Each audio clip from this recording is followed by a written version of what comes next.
Welcome to Let's Talk Near Death, the podcast show where we talk about life, death, and experiences somewhere in between.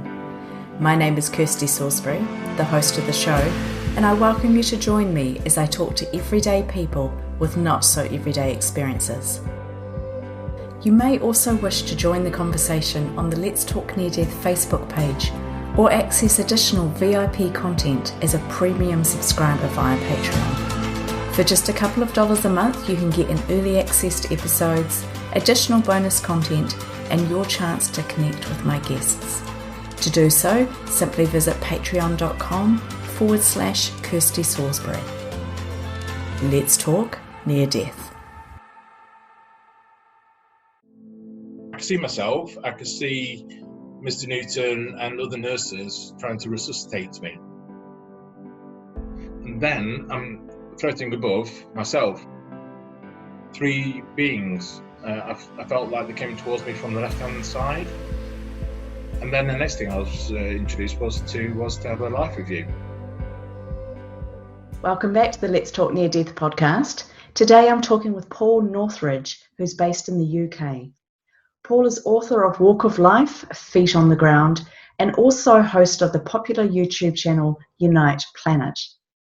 Paul has had multiple surgeries in his life, some of which have taken him right to the brink of death, and one surgery which stands out in particular, which took him through to a near-death experience and then returning back completely changed. Paul, it's great to have you on the show. Welcome. Tell us a little bit about what was going on in your life, how these surgeries took place, and then through to your near-death experience. Well, thank you for having me on for the programme. By the way, I'm very delighted to be here. Thank you. Thank you. With me, basically I was born with spine bifida, which is a problem with a defect of the spine. So when I was born, I had a hole in my back about the size of like a two pence piece in English money, so quite big hole in my back. So the issue was then, as soon as I popped out to my mum, they just had a breathe cuddle with me and then off to emergency operations because I was losing a lot of blood. And so I basically almost died at that point because I was really, really weak. And they said that, yeah, Paul's really bad and needs to be operated on now. And so as soon as that was done, then a new issue started. Not long after the back was sewn up, hydrocephalus began to form on my brain. So my brain was getting quite large because hydrocephalus, I don't know how it works completely. I'll be honest with you, I'm not technical on these things. I'm not medical. Yeah. But as I understand it, hydrocephalus is like a fluid that needs to come in and out, like a circulation.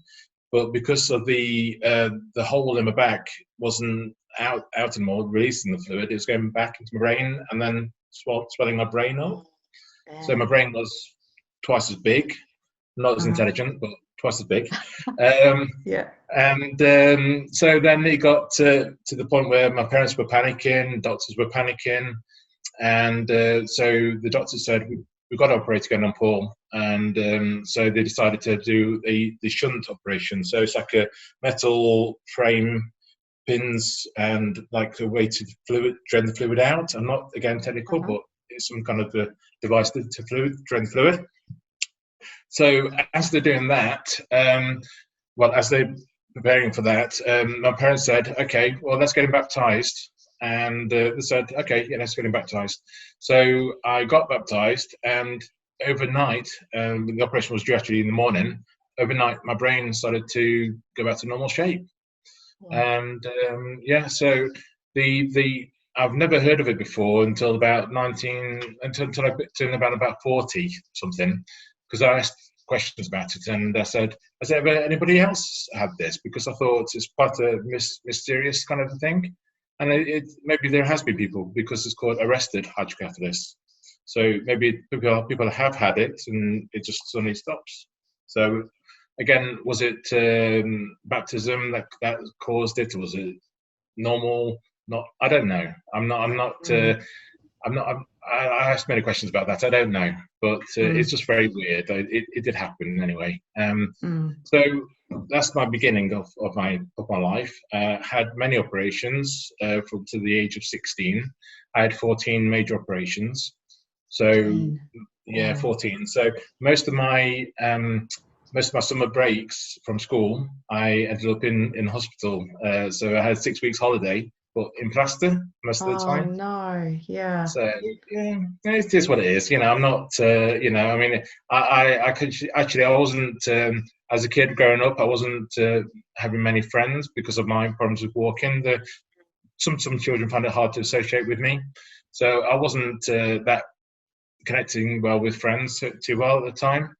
So anyway, so it wasn't bothering me too much. I wasn't put out with friends or anything like that. But yeah, I still was quite a daredevil. I was quite on a scooter. I was bombing down Wow. on a little scooter when I was Yep. 11 years old. I fell off my scooter, broke my kneecap. My kneecap was Oh, broken. ouch. Yep.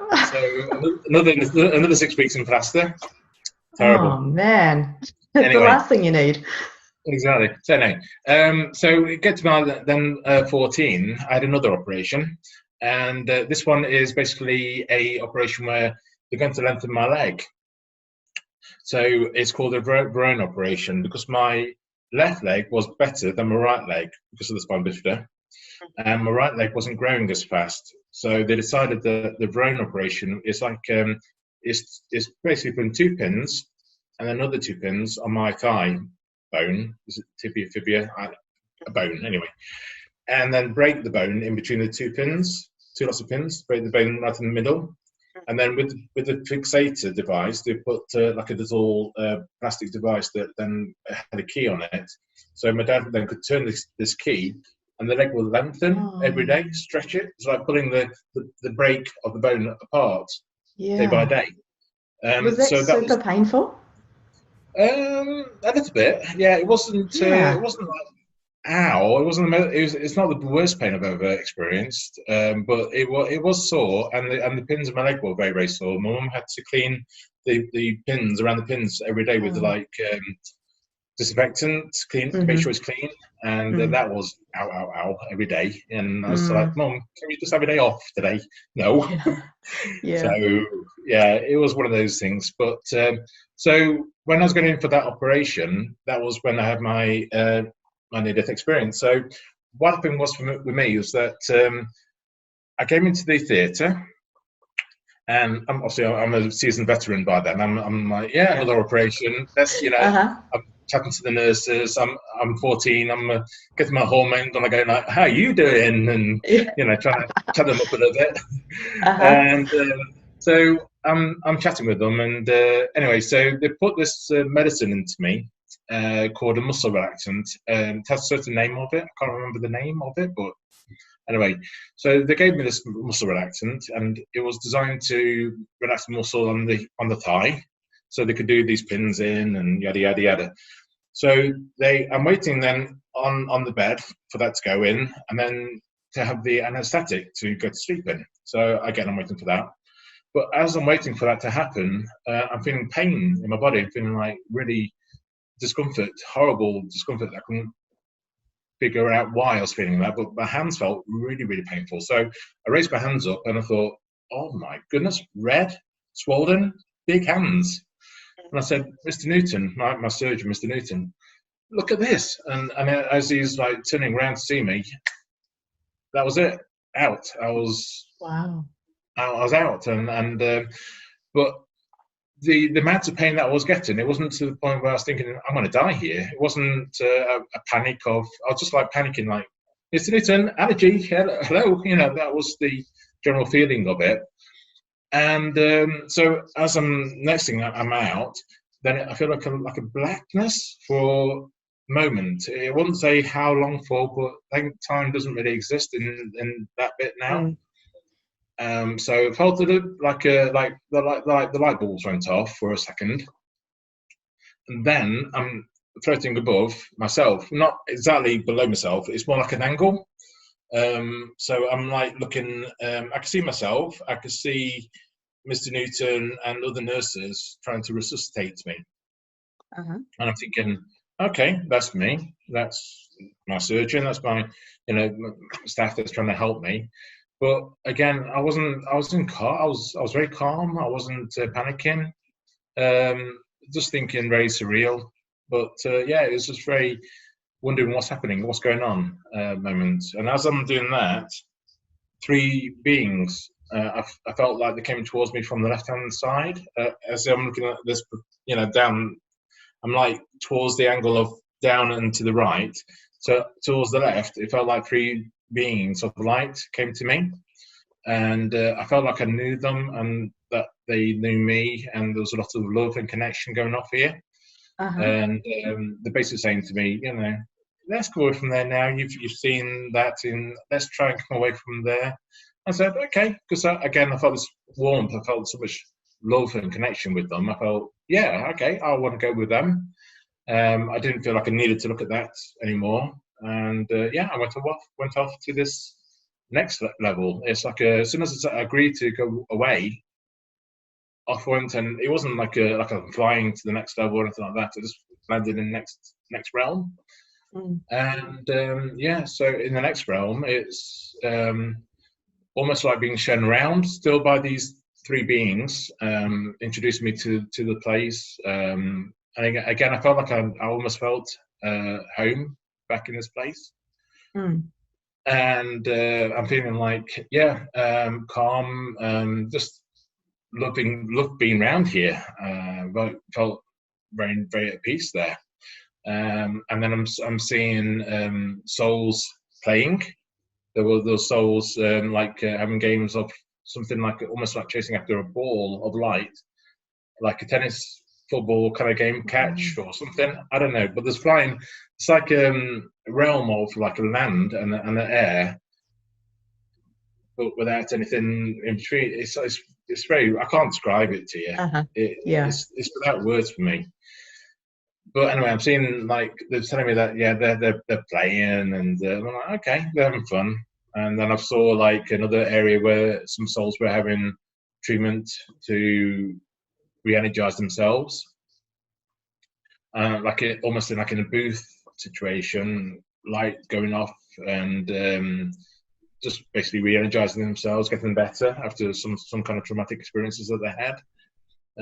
So nothing was interrupting them at all, and then the next thing I was introduced was to have a life review, and the life review was amazing. It wasn't amazing. I say from the time I had my near-death experience to 20-something, it just felt like a weird, surreal dream. I thought, oh, that was just crazy. I never really remember dreams, but I remember that one, and that stayed with me. But I just thought it was a weird dream. Anyway, so I thought that was very, very surreal what I saw. But in the near-death experience, in the review, I saw past, present, future, all in like instant. It's like it's not like done in like sections so much. In my opinion, it's almost like everything at once. So in the past side of things, because I'll give you instances that I saw a previous life or death, even a previous death, where I was it's like Greek or Roman or something like that kind of a thing going off. And it wasn't a life of that. I just saw the death of it, where I'm falling onto spikes, or a person is falling onto spikes. Yeah. But again, it wasn't I can describe to you. It's not like a feeling of pain or anything like that. It wasn't going like ow or anything like that. It was just more like a feeling of telling me that you're reincarnated here. I'm thinking, okay, so that's what I got off it in my mind. So I saw a previous life. I saw then me as a youngster. I mean, I'm only 14 then, but I saw myself not doing too well in school. For example, I was bullied a lot in school because of my issues. I went to a normal school with normal age people, and I was the only one with disabilities. So some kids didn't know how to treat me very well. Exactly.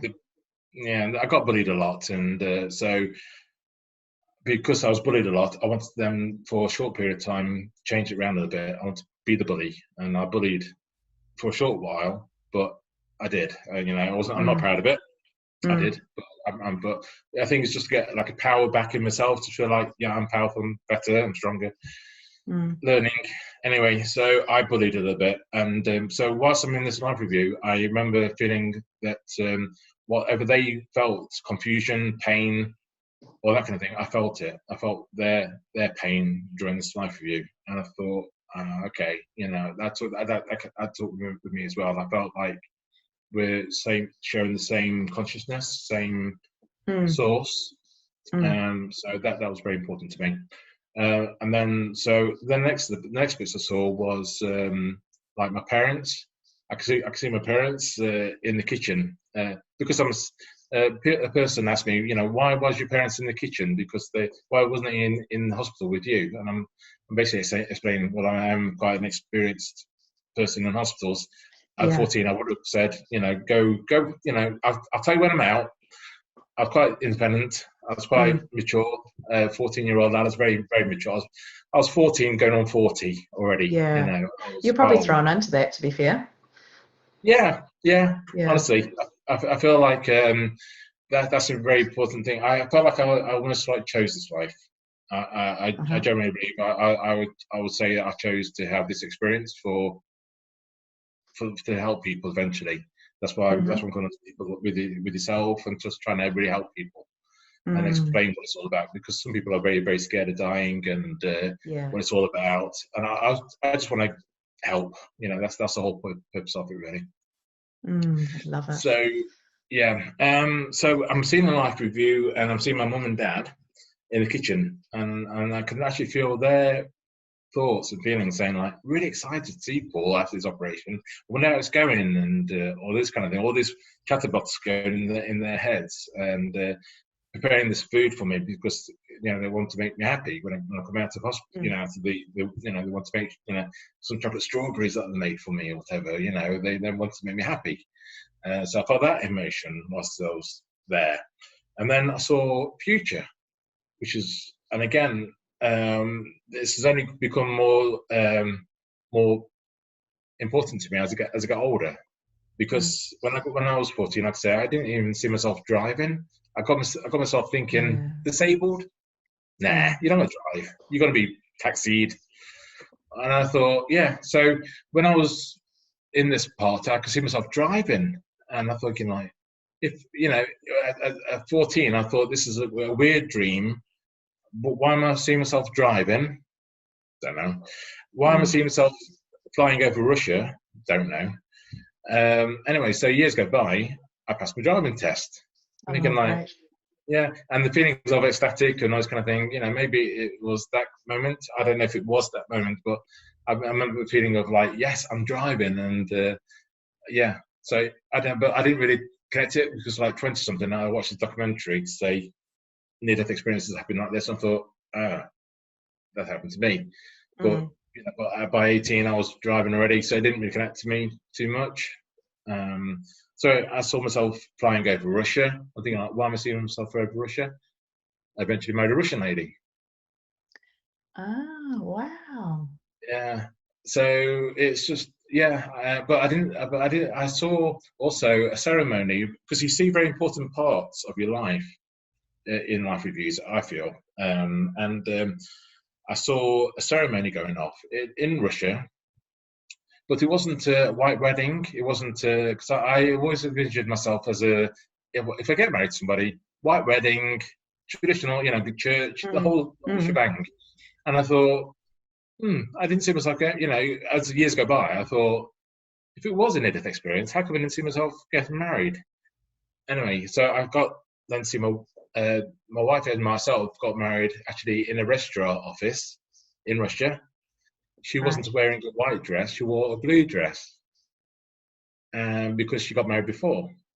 Because she didn't, and so therefore she didn't want a white dress in that time. She wanted to wear, yeah. So I'm thinking like now it makes sense to me. So I saw a ceremony, but I didn't see what it was exactly and why it was, because it wasn't a traditional wedding in my 14-year-old's mind. So that I saw as well. And so after the life review, and then I saw like almost like an education type of thing. and I wish I took it more in of this, because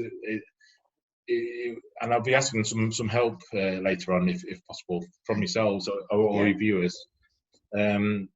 So the reason why I'm asking for that is because I would like to get regressed. I would like to get hypnotized back.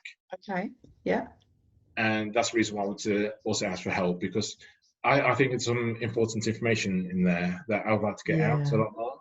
Because I almost like closed certain levels after 14 years of age, thinking like surreal dream, cut off. It's not anything important.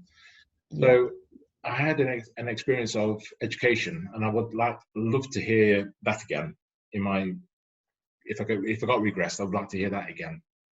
So you're talking education. You were given some education in your near-death experience? Yes. You were taught something? Yeah. I mean, the bits I remember of it was like cats and dogs and their consciousness. I was taught that, and that stuck in my brain. There was like the reason why dogs are here. They're here to like love unconditionally. That they're here to help people. And then I saw then that cats were when they're purring, they're like giving us like colours to the owners to like give them love. And yeah, I felt that. So that's.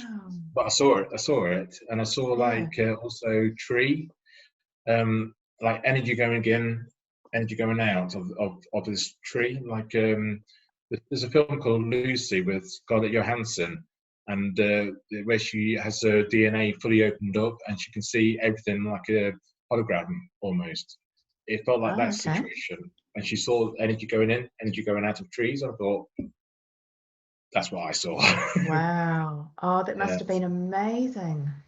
It was. I mean, like I say, I wish I took it in a lot more. But again, like I say, I had a delete button up there sometimes. I've got a delete button for everything. You know, I can't remember names sometimes. It's terrible. You know. So relate. So basically, so after I had this education of trees, energy, connection, all that kind of thing, then I was showing like a light, and it almost like said to me, Paul, do you want to, you got a choice really, basically. Come back to where you are and see your parents and your family and all that thing, or do you want to stay here? And then you'll, I don't know what happens next really, to be honest, or do you want to stay here? Basically, that was the options. So as I'm seeing this light, it's warm light, bright light, of course, which everyone describes. It's like almost like circulating almost at the time. And I'm thinking, no, I'm still young. I'm 14. I've got lots to learn still, and I want to go back. And it's almost like an encouragement to go back. I was almost like told, warmly enough to say, really, you are quite young. Go back, And I felt like, yeah, you're right. I agree. Yeah, So it was almost like a comprehension of, yeah, let's agree together. I'm going back. And I woke up in hospital in my ward, full of energy. Right. Yeah, honestly, it was like I almost like describe it as like, when Scrooge wakes up from his 3 ghosts, or 4 ghosts, whatever it was. He was like, oh my God, I'm alive. Let's, and I felt like that, and like tell everybody about it, and because I thought that was just a weird dream, and I said to my parents, I've had the weirdest dream. When they came to see me, and I'm like, I've had the weirdest dream. They're like, yeah. And I told them what it was, and they're like, okay, let's change subjects. But then my surgeon came round with my parents to see my parents and myself at the bed. And Mr. Newton, my surgeon, said, unfortunately, we had to resuscitate Paul. He had a really bad reaction to this medicine that we gave him. And there's a big red sticker on my folder saying, do not give this patient this because he has a severe allergy to it. And yeah, we had to bring Paul back. So it was proven that I don't know how long I was out for. I'll be honest with you, no questions were, as far as I'm aware, was asked how long I was out for. But I know it happened, especially when I could associate other people's experiences. This documentary I saw, I was 20 something, early 20s, and I thought, yeah, I concur with that. Was that the first time that you realised when you're watching this documentary that you had a near-death experience? Yes, that was the real realization of it. Yeah, I thought it was just a very surreal dream, vivid. But it had a lot of, it did have an impact on me because dreams don't stay with me. Dreams usually just, Mm, next day gone. mm, They don't mm. stay with me. But that one has, and even now I'm 47, and yeah, I can still vision things in my head. Wow. Wow. Wow, Paul, thank you so much. That is such a beautiful recollection of your experience. It's absolutely amazing because there's so many different elements in it. I do have a bunch of questions, Okay, go. and Yeah, far away. I can't even remember the first one, to be honest, but going back, so the reaction kicked into the medicine, Hmm. and then you said that you were suddenly in another place. So you held up your hands, they were red, they were swollen, you talked to the doctor, and then you were suddenly in another place. Were Hmm. you still connected to your body? Like, I know that you were looking down on your body and you were aware that that was you, but did you feel any connection? I would Or say, I totally would say more like, disassociated? I'll say more like disassociated. If I'm honest with you, I just more like a feeling of that's me.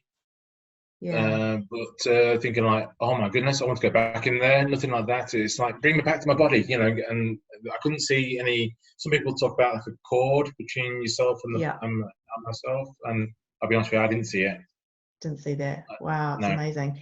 And then you talked about these three beings of light that came, how they were Mhm. familiar, but did you know who they were, or they just felt familiar? Just felt familiar.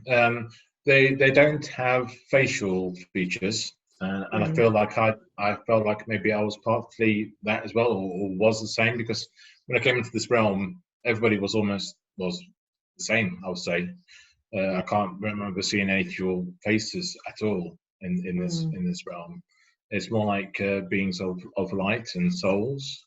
mm. So I almost liken it to.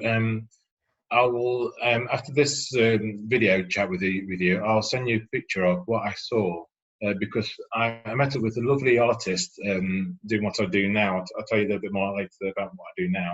Uh-huh. And I met up with a lovely artist, an English artist called Lloyd Canning, and he drew a painting, and he's done many paintings. But when he held up this one painting to show to me, I'm thinking like that exactly what I saw in my Wow. experience. It's almost like he painted what I saw, and Uh-huh. so as I'm looking at it, it's like shape of a head, shape of shoulders, and then almost like a light. You could just but it's almost translucent, white light shape, Yeah. floating. No, not walking, floating, not Uh-huh. nothing like legs. I couldn't see legs, Yeah. Yeah. and being without legs myself, I was thinking like this is quite cool. This is being attached to my legs for a while. It felt like yeah, nice, free. Yeah, that must have felt Freedom. amazing. And actually, that was my next question was, as you're with these walls of light, and then you talked about how you thought about leaving and going to the next place, that you were suddenly there. Were you aware of your physical body, or were you now a ball of light as well, or you don't know? I think I was more the same as them. I feel like it was just my natural self was my soul. Mm, mm, So I feel like yeah, I was the same. What I saw of them was me also. I didn't feel mm, like I was looking like me at all. In face, I didn't have. I'm sure I didn't have any face. I didn't see a mirror, but yeah. yeah. But I saw basically these beings, and in the next realm, same looking beings. So I'm thinking, yeah, I must have been the same. Definitely the same. Mm. Any idea of how many other beings in this next realm? It was like a city. It was almost like Okay, yeah, just so many going off, yeah, and yeah. lots of things going off. Really, there was yeah. It's almost like I saw this. Do you know the author Dolores Cannon? Yes, yes. She's yeah. she basically read about the tapestry, and when I read about that, I thought, I'm pretty much sure I saw like a tapestry as well of like beings, of what's it called, of people's stories woven in this thing, and and I felt like that when I was in here that there was like a library type thing, and I saw beings in this library as well. It was like almost like rooms, segments. It wasn't rooms. Yeah, it was just areas, and But yeah, there was no like I couldn't see like plants or rivers or anything like that. It wasn't like an earth Uh-huh. type thing, I would say. It's just very. I can't describe. I wish I could describe it to you, and That's that's it. why I want to get. I want to get regressed, and I can see more. I would then describe it so much more clearly. Yeah, exactly. And I think so much of it is indescribable because from what I've heard and from the research I've done, even things like colors, they don't exist on this realm, they don't exist here. So when we're talking about things a lot bigger than a color, how on earth do you give that words? How do you put any kind of concept to that? So that's quite a common thing I do hear, is that it was literally indescribable because we are so limited by our vocabulary, but also by what we see and experience around Earth, I suppose. Yeah. Absolutely, completely agree with that. Oh, it's beautiful. It's amazing. Okay. You've really got me because my mind was going crazy and now I've forgotten them all. That's This is what okay. Don't happens to me. worry. Life with a No, brain that's injury, but it's okay. no. But I love these stories. I love how similar they are. And actually, when you were talking about the tree with the different vibrations, and then you're talking about the painting, and somebody had painted your experience.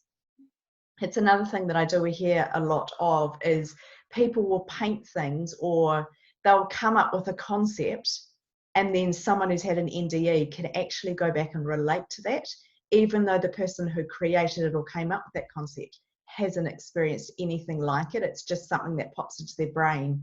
And I think there's got to be some element of divine interconnection there where they're given that because somehow down the track it's going to have an impact to somebody somewhere at some time. And I it think has. it's amazing. I think the whole way everything's interlinked is just absolutely amazing. Yeah. Yeah, Synchronicity is so much, so totally. much. Yeah, it's everywhere. Yeah. I'm a big believer in that. Yeah. Same, So going same. back, you had your folder which had the big red sticker on it saying not to give you this exact medication they gave you, which then went on to kill you and they had to Mm-hmm. resuscitate you. My brain can't help but ask, why did this happen? Because it was such an obvious thing not to give it to you. Do you wonder why you had to go through this experience? Or was people talk about exit points, which are times in your life where you get the option to leave, to potentially die? We have a few of them in our lifetime. Do you think that maybe this was an exit point? Or why did this happen, do you think? I think it was asked. I think it's almost like decided I'm going to have a near-death experience at this time of my life, and it will have an impact to me throughout my life until even now. And it's changed me. It's from a lad at 14. I think I was quite mature anyway, but Yeah. I kind of had a certain attitude, a certain consciousness that I'm very caring already. But it's like twice as much now, and I want to help people. It's just snowboard and snowboard and snowboard that I really want to, get to help as many people as possible to be aware Love it. of what it's all about. So I think I was taken out, and I think what was like told to me, Paul, we took you out of here because of we want to show you, and it's going to impact you. I think it was like a lesson to bring them Yeah. back and then continue. Because I think they knew that I was going to choose to come back almost because again, Right. 14.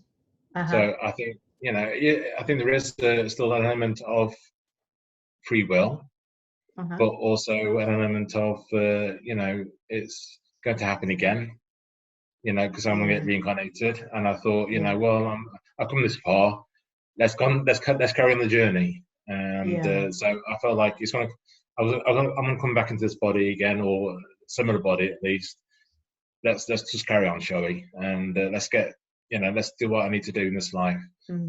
and that's what I'm trying to do now. I'm trying to help, because I feel there's some in my mind, and maybe I might be wrong, but I feel that there's some good energies and there's bad energies, and the bad energies are quite strong, and they're trying to like tire people. It's like almost like it's a low energy sometimes in the earth energy. I feel, and we're trying to give the good energy back, trying to get energy back in, and that's what I'm trying to do. Trying to just give a bit of energy, good energy out there. That's what I'm trying to do. From what I can feel, it's definitely happening. So totally carry on that path. So you did mention there very briefly, you chose this. Do you think that people who have a near-death experience choose that?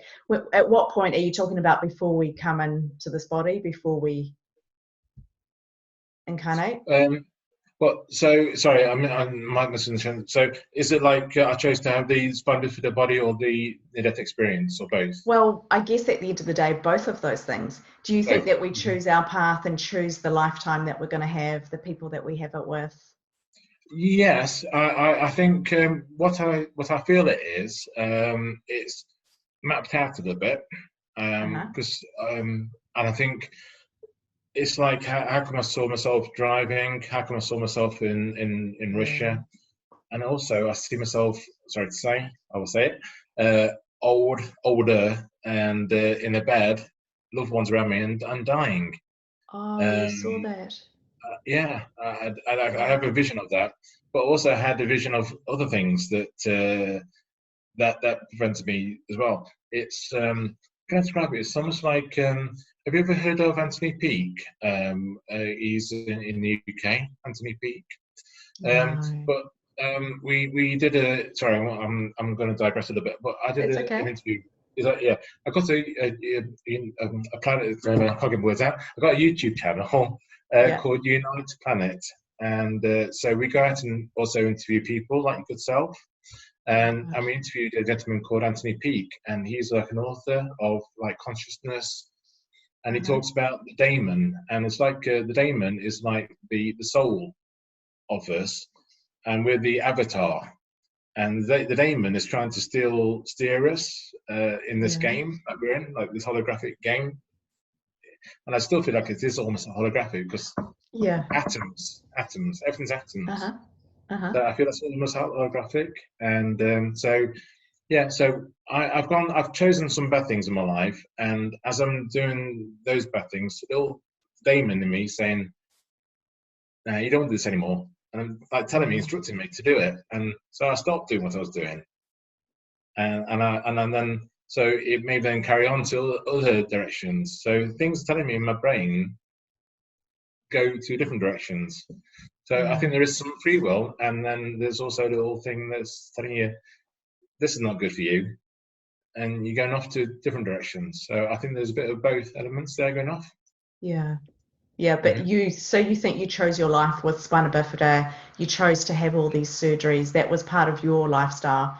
Because I know when I came out of my NDE, I felt like everything was perfect, even though I was in a body that didn't work and things didn't look too good. I had so much peace that everything was exactly how it was meant to be. Yeah. And I hear this a lot from people, and I think we do choose these circumstances. Not so much whether we choose an NDE. Like for me, I feel like that was an amazing gift. But I do believe that I chose the illness, I chose the experience that I had.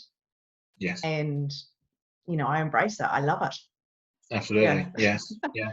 I mean, I know I might get people with disabilities being a bit upset with that words, because some people saying, why would I choose that life? Why? Definitely. I can understand that. I mean, there was one footballer in the UK that was really quite famous, and he basically said the same thing, and he got slated. He had to lie low for a while because there's so many people up in arms about his words. But I kind of like said, I'm not famous like him, but I felt, in my own words, I was thinking like, poor guy. He's saying what he felt, and he got slated for it. Yeah. I So think also yeah, we need to remember that everybody's journey is different. Our tolerance, our pain tolerance, our ability to deal with what's going on for us is different. And so if we take two people who are going through the exact same thing, we can't assume that it's the same for both of them. For one yeah, person, that might be the hardest thing. They're depressed, they're angry, they're upset, they're in pain. And the other person is going, wow, I'm going to brace this. This is great. And, I don't think that we can say that I feel very lucky and very privileged, but I'm aware that there are a lot worse situations out there. hmm, And, we all feel things differently. So, yeah, that poor guy, that would have been really hard for him. absolutely. Yeah, I felt Yeah. it. That's the reason why I wanted to bring that to people's attention as well, to help counteract the words a little bit and try and Yeah. support his words. And yeah, and basically, I think I agree with you. I think there are certain levels of this. I think Mm. I'm not saying I'm better than anybody. By the way, I'm No, not no, saying that. I'm no. saying that I've reached the level where I am in many reincarnations to be where I am in my. I think my DNA, or I think DNA has like a certain personality traits Okay. to Yeah. give me like the levels I have of calmness or Mm. matureness. Mm. I think, or is it my Mm. legs? I don't know, but yeah, I always have like this like personality trait of such, and Mm. yeah, I don't know. Mm. Mm. Hard to work Definitely. out, but I agree. I Yeah. do agree with what you're saying there, definitely. Yeah. I think we're on the same page. Yeah. You've talked a lot Absolutely. about how you want to come back, you want to help people, and even you just mentioned, you want to share the message and help people who might resonate with what this guy's saying or whatever situation you're in. Do you think that comes from your NDE? Did you come back with any feeling of purpose or specific task you had to do, or was that sort of built in? And I mean, 15 is quite young, isn't it? So I had mine at 12, and people ask me this question. I go, well, I was only 12. It's really hard to say how I was going to go on, but from very early on in life, I was quite determined, dedicated. I wanted to help the world. Do you think yours came from a specific purpose, or was it always there? Um, no, I think the near-death experience gave me more of a purpose. Mm, Yes, I was always the calm and happy-go-lucky kind of guy, young mm, lad, but I never really had the purpose. And even at 14, I wouldn't say I had a purpose, but eventually, in the sense of like wanting to change the world. I mean, I saw a lot of things that confused me as a kid, mm, thinking like, why is we can print off money, but then there's so much poverty. I mean, mm, why can't you just go to a bank, print more paper off, give it to starving people in Africa? And it didn't make any sense to me. A lot of this banking system still doesn't make any sense to me. So it's basically, yeah, I always thought that I'm not understanding this world very well, and yeah. Oh, it's a big it one. felt a bit like outside my box a little bit. I felt like I wasn't. It's like round circle into a square hole type of thing, Uh-huh. that kind of a thing. Yeah, Yeah. and and especially being like not really associating well with teachers or friends, school children. I felt out in general. I was Yeah. very a loner as a kid, um, more adulty in my head. Yeah. So I wanted to help people. As I grew like 20, I started to really get into it, thinking like I want to help people. And my first job was more like to teach people on music, because I was learning the organ. I was an organist. Mm-hmm. My first job was an organist. So I started Wow. teaching people, and but I connected with people. I wanted to help people with music, enjoy. That was my purpose. It wasn't just to necessarily do a job in music, but just to enjoy music. That was my Yeah. goal for them. Nothing. Yeah. Don't take it as like I must do exams. I must. No, I want to enjoy music. That was my wish to them. So that was my first real job. Then the next job I was doing was to work in job centre, Oh, okay. helping people to Yeah. find jobs. And again, I wanted to help people to change. lives, and Yeah. that's what I'm doing now. I stepped out of that role. The role changed, unfortunately, so I had to come out of it. But now I'm back into that role again. I'm helping people with finding work again. Yeah. So that's great for me. I'm helping I people. Yeah, I love it because it's a common theme again with near-death experiences is the regular jobs or the jobs about chasing something no longer suit us. We often find experiences in service-based jobs or careers, or where they want to help people or they want to make a difference rather than get up a corporate ladder or promote a product or something like that. There's a little bit of both, and I'm not saying that it goes either way, it's one or the other, but it's a common thing. A lot of people end up being counselors or psychologists, or like you working in a job center helping people. It might be, it could be anything at all, a nurse, anyone who wants to help people. So it's an interesting thing that goes along with that. You've seen glimpses into your future. Mm-hmm. How does that affect the way that you live now? So you've seen yourself on your deathbed. Mm-hmm. Well, That I was think this so. lifetime. Yeah, you think so? Yeah. Does that, Yeah. like, do you take more risk? Are you, kind of thinking, well, this one's in the bag, it's not going to kill me, I'm not going to die because I've seen that scene? Does it change your No. life at all? No. It's the free will situation. Yeah. I think certain things are prescribed and certain things are not. I mean, I saw on a personal note, this is quite raw, but I will say to you, when I was in my 30s, I was drinking too much, and that's the reason why I changed my path. Yeah. But I saw myself in a situation in this particular house that was not this one, next the house previously, and dying because of that, and that sort of then changed me. So because I saw that view in my near-death experience, I saw that moment again. It flashed back again. It was almost like in one moment in my life, in that 30s age, something flashed in front of me, like a memory of near-death experience, and seeing myself there in my house, thinking like, oh my goodness, I'm gonna, if I don't do something about it, I'm gonna, end here kind of thing.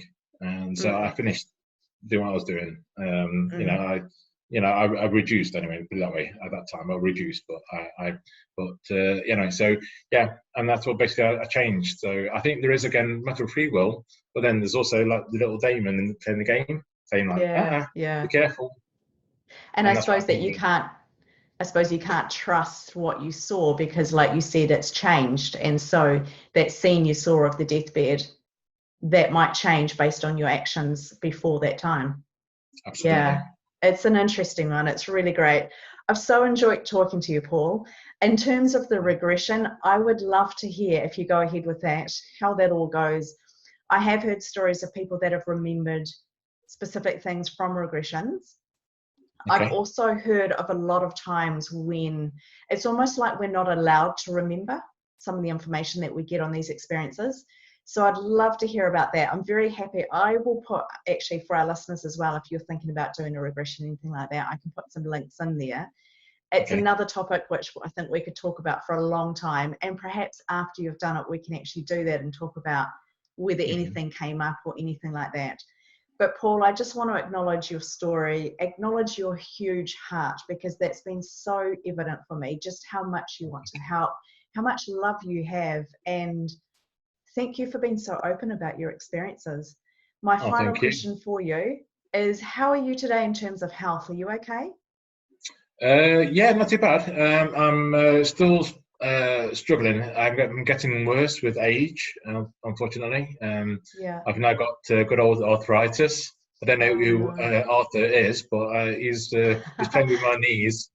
So arthritis is not good. And then I've also developed ulcers. I've got ulcers on my leg and foot. So I ended up in hospital recently with it. I was in hospital 22 days. I had osteomyelitis, bone infection. Yeah, wow. So it wasn't good, but put a lot of things into perspective. And thinking like I really need to do more talking to yourself and do more promoting, because I want to help people so much, and that's what gave me time to think, what do I want? And it did, and that's why I connected to you. I saw what you did on previous interviews, and I thought I really want to talk to you. And Great. So thank you. No, thank you. I'm so grateful. I mean, even as we're talking, you're still talking about your biggest challenge. You just spent 28 days in hospital.